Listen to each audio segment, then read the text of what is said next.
Assalamualaikum Malaysia. Hari ini 11 Ogos. Saya nak sebut Jun dah tadi. 11 Ogos 2022. Sekejap je Ogos kita dah masuk ke 11 bulan. Hari ini anda bersama Haziq dan Sofia. Wow, ni Haziq bersama saya. Pertama kali kita bergandingan di kaca TV. Saya teruja sebenarnya dia pagi tadi dengan Haziq ni. Seronok ni sebab kita excited. Sebab kita cakap dengan Haziq ni memang dia seorang yang banyak energi dia tinggi dan sebagainya kan. Jadi akhirnya kita bergandingan. Kita dah kawan lama, tapi ni first time kita dapat bergandingan di skrin TV. Dan hari ini untuk MSI ada macam-macam berita dan tajuk yang best yang kita nak share dengan anda. Antaranya kita nak meraihkan tentunya Ogos kan disebutkan oleh Haziq tadi, Bulan Kebangsaan. Hari ini sangat menarik. Kita awal tadi kesempatan berborak dengan seorang anggota veteran tentera ini yang pernah pada 1979 bertempur dalam hutan belantara. Ini itu pengalaman yang saya rasa memang perlu dikongsikan kerana mereka melalui begitu banyak antara usaha untuk menentang saki-baki komunis yang tinggal pada ketika itu, dan penceritaan ini pastinya akan memberikan kita satu kesedaran untuk membuka mata kita apakah sebenarnya erti kemerdekaan dan kebangsaan itu, Haziq. Ya, mungkin orang fikir yang perang ni berlaku sebelum merdeka saja. Sebelum 1957 saja yang akan ada perang-perang yang bertempur apa itu semua. Tapi sebenarnya selepas merdeka ataupun orang panggil post merdeka, ada banyak lagi peperangan dan kita akan bersama dengan veteran anggota tentera kita sewaktu itu. Dan kita ada satu lagi tajuk. Wow, ini sangat-sangat best, iaitu pasal kejuruteraan bioperubatan yang ada memberi sinar baru kepada orang kelainan upaya. Ada yang buat tangan dan juga kaki palsu, robotik. Ya, ini mengubah corak kehidupan seseorang golongan OKU itu. Bukan saja kita fikirkan tentang teknologi saja, tetapi diwujudkan juga antara anggota badan daripada segi prostetik. Orang kata anggota badan yang boleh diguna pakai untuk menggantikan keupayaan yang pada satu ketikanya hilang dan mengubah corak kehidupan mereka daripada dulu tak boleh kerja kan, contohnya boleh bekerja semula sebagainya. Jadi itu yang kita raikan dan perkongsian seorang individu ini yang punya tangan prostetik. Tapi prostetik apa namanya? Dia kita tanyalah nama sebenar dia apa. Kejap lagi dia ada nama dia yang sebenarnya alatan yang digunakan tu. Tapi ada pros and cons juga bila gunakan anggota badan palsu tersebut. Betul. So kita akan bersama dengan mereka kejap saja lagi, sebab sekarang ini kita nak ceritakan kepada anda dulu mengenai trivia darurat Tanah Melayu sebelum kita bersama dengan Kapten Dr. Wong Ampeng.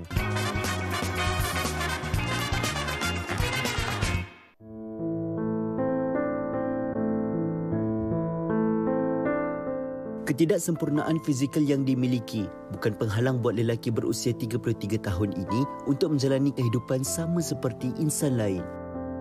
Muhammad Haruman Miskon, nama yang pernah menjadi perhatian ramai sekitar 12 tahun lalu selepas tubuhnya melecur teruk akibat renjatan elektrik. Mengimbas tragedi yang menimpanya, Haruman terkena renjatan elektrik bervoltan tinggi ketika mengambil upah mengait kelapa sawit di Tanjung Karang, Selangor. Pakaiannya hangus terbakar dan 50% badannya melecur. Bagi mengelak kuman daripada menjangkiti anggota badan yang lain, doktor mengesahkan kedua-dua tangan serta kaki kirinya terpaksa dipotong. Biarpun dugaan yang dihadapi maha hebat, anak ke-9 daripada 10 beradik ini tetap cekal untuk meneruskan hidup.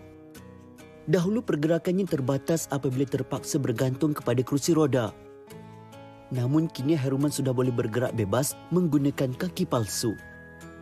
Lebih istimewa, dia turut dibantu 2 tangan jenis bionik bagi melakukan kerja-kerja rumah.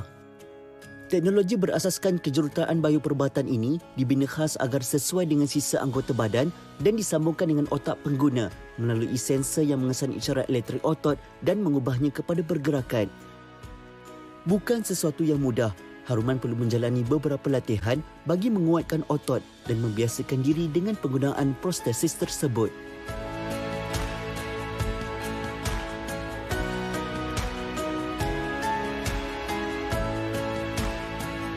Dia yang juga bekerja sambilan sebagai pemandu e-hailing mengakui tidak bergantung sepenuhnya kepada kemudahan teknologi. Sebaliknya, dia lebih selesa menggunakan bahagian tangannya yang kuduk supaya pergerakan menjadi lebih pantas.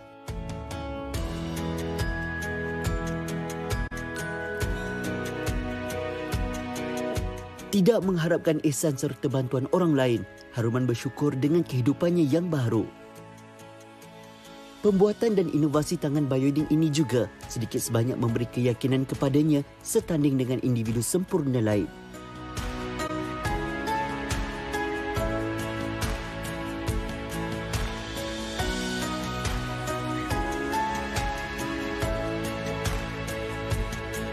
Kisah penceritaan Hairuman Miskon yang pastinya seorang individu yang cukup kuat walaupun pernah berlaku satu tragedi yang memberikan satu impak jangka masa panjang pada dirinya, tak mematahkan semangat untuk beliau bukan sahaja meneruskan kehidupan tapi juga bersama kita hari ini untuk berkongsikan kisahnya. Ya, betul. Ini ada satu sinar lah baru kepada golongan orang kelainan upaya di mana kita ada satu kejuruteraan bioperubatan untuk kita cipta alat yang kita boleh gunakan untuk memudahkan kehidupan seharian kita. Jadi, kita bersama dengan Hairuman Miskon yang tadi kalau kita tengok VT, kita nampak bagaimana kehidupan seharian Hairuman sekarang ni. Hairuman, alhamdulillah sihat Hairuman. Alhamdulillah sihat. Okey, jadi kalau kita tengok Hairuman tadi, dia ada dua cara tau. Satu, dia lebih suka gunakan tanpa tangan bionik. Dan kalau kita tengok tadi, dia bergerak, bawa kenderaan apa semua menggunakan tidak menggunakan tangan bionik ni. Jadi mungkin Hairuman boleh cerita dulu. Orang kata kelebihan apabila ada tangan bionik yang dibawa sekarang ini. Yang digunakan ni carbon fiber Betul, carbon fiber. So ini memang dia khusus untuk ketahanan lah, ketahanan dan ringan lah. Okey, sebelum tu saya ceritakan kelebihan dia. Kegunaan dia sebenarnya kalau tanpa ada sesetengah perkara saya tak boleh menggunakan tangan. Seperti sebab ini kalau kita tahu dia tak boleh kena air. Tak boleh kena air. Jadi ada macam kita basuh baju ke, basuh pinggan ke, memang kita tak gunakan lah.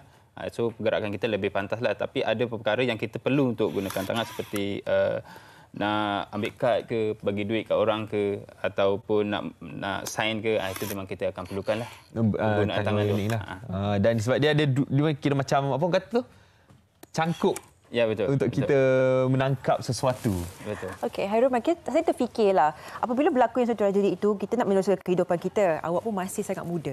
Dia bila diberikan satu peluang ataupun dia diberitahu yang wujudnya kejuruteraan yang seperti ini yang boleh memudahkan dan meneruskan kehidupan awak seperti biasa, apakah yang terlintas di minda awak pada ketika itu? Mungkin boleh dikongsikan bersama dengan Insinyur Dr. Nasrul Anwar ketika itu.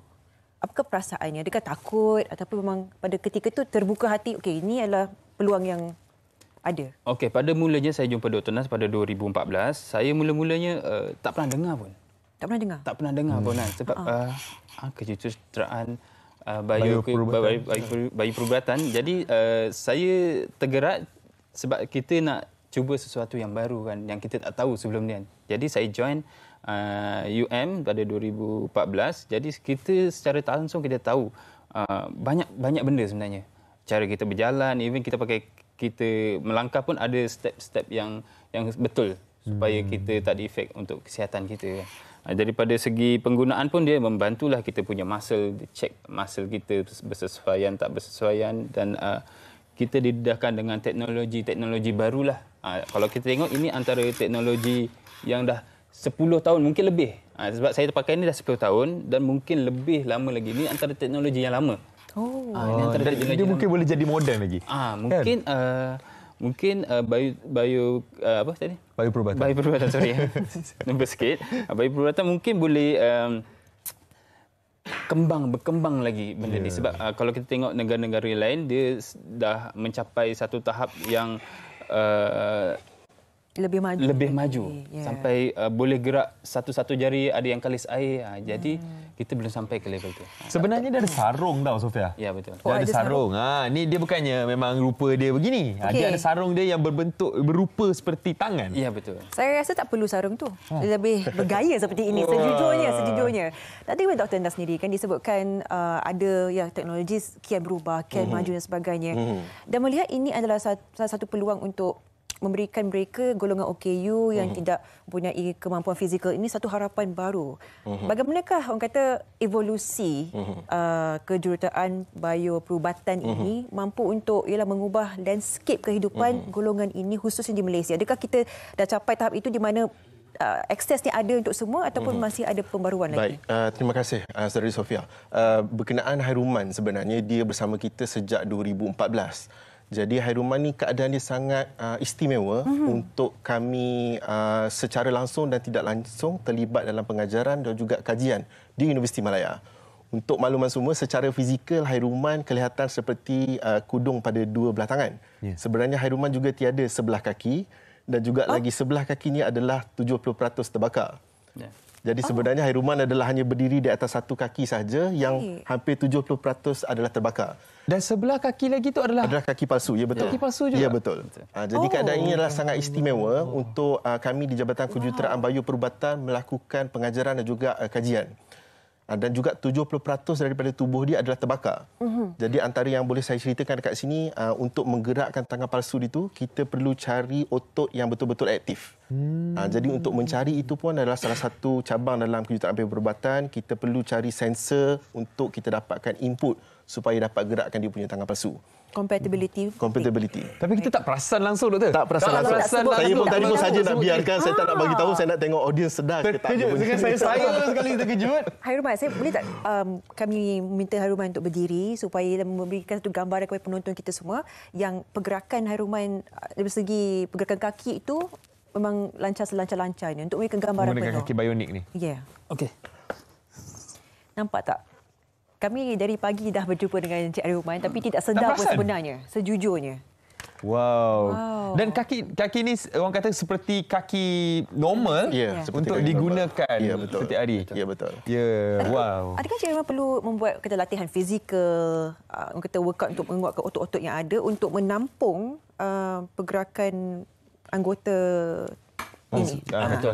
Pada awalnya saya keluar hospital memang doktor sarankan untuk kita exercise lah, untuk kita bersiap sedia dengan penggunaan kaki palsu dengan tangan palsu. Baik.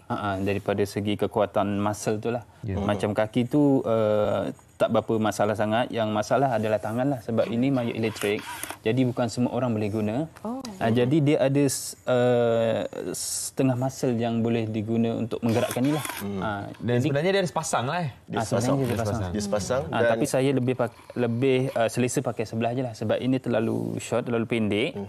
Jadi untuk menampung keseluruhan tangan tu agak berat lah. So agak melambat. Jadi itulah pelibatan Encik Hairuman dengan jabatan kami. Apabila dia datang, kami suruh dia berjalan juga. Dan pada waktu itulah kami dapat yang Hairuman perlu letakkan lebih banyak force pada sebelah kanan supaya direction ataupun alignment berjalan itu straight. Aziz bayang, andai kata kalau satu hari saya bagi assignment supaya mengikat satu tangan ke belakang. Bolehkah menjalankan aktiviti seharian seperti biasa hanya dalam tempoh 24 jam? So macam itulah Hairuman juga. Macam kita bawa kereta, satu tayar kita pancit, alignment akan lari.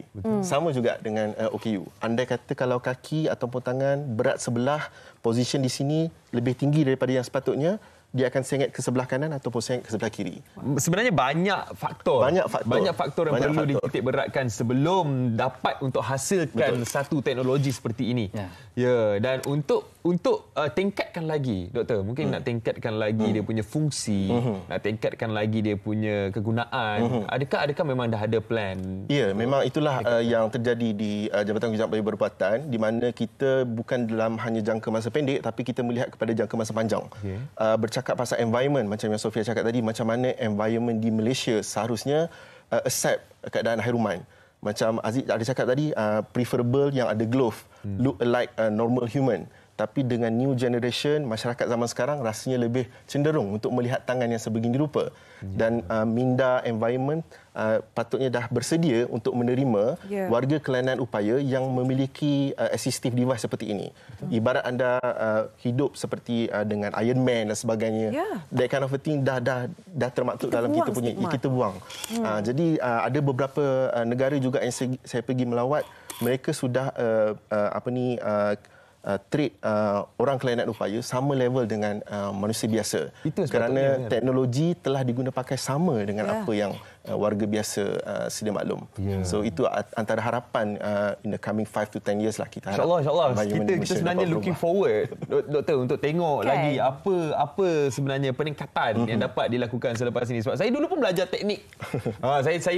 Saya bila kita mencipta juga, dan apabila kita buat satu barang untuk objek, kita mesti nak buat yang berguna.